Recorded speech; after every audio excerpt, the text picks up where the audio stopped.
Got knee pain and not sure if you should be using ice or heat? Let's break it down because using the wrong one might actually slow your recovery.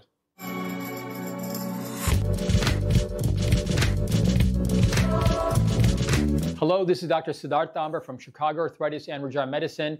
I specialize in non-surgical treatments for musculoskeletal conditions, rheumatology, regenerative medicine, and metabolic health. My goal is to help you live pain-free and optimize your health with cutting-edge treatments. One of the most common questions I get is, should I be using ice or heat for my knee pain, and how often? And while the answer might sound simple at first, the truth is it depends. Depends on whether your pain is new or chronic, whether there's swelling or stiffness, and most importantly, if you're getting a regenerative treatment like PRP or bone marrow concentrate stem cells, which changes the game entirely. So let's get clear on what each one does, when to use it, how often, and what to absolutely avoid if you're on a regenerative healing path. Let's start with the basics. Ice is for calming things down. It slows down blood flow, reduces swelling, and numbs pain. Think of it as putting the fire out. Heat is for loosening things up. It increases blood flow, relaxes tight muscles, and reduces stiffness. It's like warming up cold, stuck joints and tissues. So the rule of thumb is use ice for acute injuries or inflammation, use heat for stiffness, soreness, or chronic pain. Here's when ice is helpful. Right after a sudden injury like a fall, twist, or strain. When your knee is red, swollen, or hot. After a flare-up of arthritis or tendinitis. After a workout that leaves your knee throbbing or inflamed. Here's how to use it. 15 to 20 minutes per session, up to 3 to 4 times a day during the first 48 to 72 hours after injury. Always use a towel or barrier, never apply directly to bare skin. A real-world example, if you went hiking and your knee swells up the next day, ice can help settle that down. Now let's talk about heat. Use heat if you're dealing with morning stiffness, arthritis-related aching, muscle tightness or spasms, chronic soreness without swelling. How to use it. 15 to 20 minutes at a time. Use a moist heating pad or warm compress for better results. It's great before exercise or stretching to loosen things up as well. A real-world example, if your knee always feels stiff after sitting at your desk or waking up, a warm compress can help to get things moving. Here's something most people and even many doctors don't realize.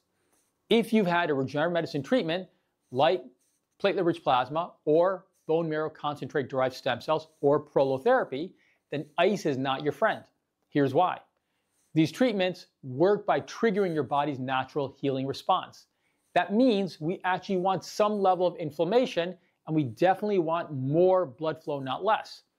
Ice constricts blood vessels, which can blunt the healing response, slow cellular repair, and potentially undermine the regenerative treatment process. So if you're a regenerative medicine treatment patient, skip the ice for at least 1 to 2 weeks after your procedure. Focus instead on light movement and gentle circulation. We want to support healing, not shut it down. Even if your knee feels sore after treatment, that discomfort is often part of the healing process, not a sign that you need to cool it down.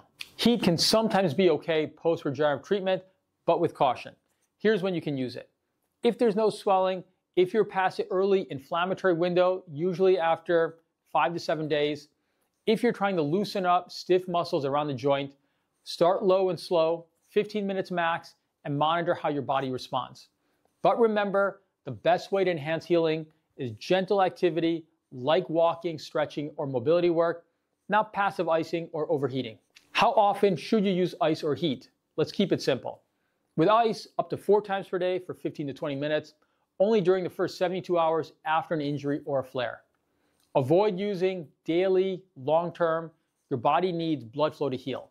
Heat, 1 or 2 a day as needed. Use for chronic stiffness or tightness, not swelling. Use it before exercise or physical therapy to loosen things up. And if you're using ice or heat every single day and your pain isn't improving, it's time to get checked out. Something deeper may be going on. Let's talk about what not to do. Using heat on a swollen, inflamed knee, that can actually make things worse temporarily. Using ice too long, more than 20 minutes, can delay healing as well. Thinking ice or heat will fix the problem. It doesn't treat instability or degeneration. These are supportive tools. They're not root cause treatments. When I evaluate knee pain, I'm always asking, is this from inflammation? Is there instability from weakened ligaments or tendons? Or is there a nerve-related pain? Once we figure that out, we can tailor the right treatment, whether that's rehab, regenerative injections, or a combination. Ice and heat are helpful for short-term comfort, but if you're stuck in a cycle of chronic pain, you need more than just a hot pack or an ice wrap. That's where seeing your physician and considering a regenerative medicine treatment option can make a real difference if appropriate. Let's wrap this up with a quick recap. Use ice for acute injuries and swelling, but avoid if you're doing a regenerative medicine treatment option. Use heat for stiffness and tightness, but not if the knee is swollen. Keep sessions of 15 to 20 minutes, 1 to 4 times a day, depending on the situation. And if you're not improving after a week, come in and get evaluated. You might need more than just a home remedy. If you found this helpful, make sure to like, subscribe, and check out our website at chicagoarthritis.com for more expert advice on staying pain-free and healthy. If interested in a consultation, you can also reach us directly via our website or any of our social channels. I'm Dr. Siddharth Tambar. Thank you for watching, and live well.